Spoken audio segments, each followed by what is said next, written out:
তারেক রহমানকে রাজস্বিক সংবর্ধনা দিতে আসলে নেতাকর্মীরা যে অবস্থান নিয়েছে, গাড়ি তো আটকে গেছে, এই মুহূর্তে তারেক রহমানের গাড়ি বহরটি নেতাকর্মীদের ভিড়ের মধ্যে আটকে আছে দেখতে পাচ্ছি। তারেক রহমান হাত নেড়ে শুভেচ্ছা জানাচ্ছেন, অভ্যর্থনা জানাচ্ছেন তার নেতাকর্মীদের।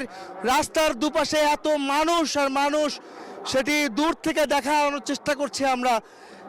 তারেক রহমানকে এক নজর দেখার জন্য যে অবস্থান এই কুড়িল ফ্লাইওভারের আশেপাশে এবং এই মূর্তি সাক্ষী হওয়ার জন্য হাজার হাজার লক্ষ লক্ষ নেতাকর্মী ইতিমধ্যে এই 300 ফিট এলাকা এবং বিমানবন্দর এলাকায় লক্ষ লক্ষ কর্মী, সমর্থক এবং সাধারণ মানুষ অপেক্ষা করছেন তাদের নেতাকে এক নজর দেখার জন্য।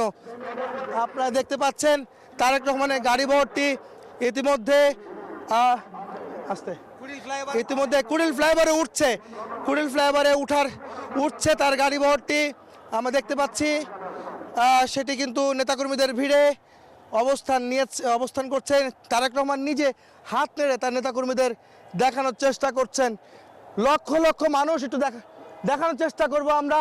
ডান পাশে আমার সহকর্মী চিত্র সাংবাদিক মিজানুর রহমান, আপনি একটু যা দেখাবেন এখানে কি পরিমাণ মানুষ আসলে এই 300 ফিট এলাকায় জড়ো হয়েছে তার দৃশ্য আমরা উপর থেকে দেখছি।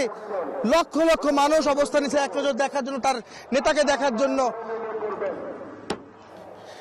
আপনারা দেখতে পাচ্ছেন যে অসংখ্য মানুষ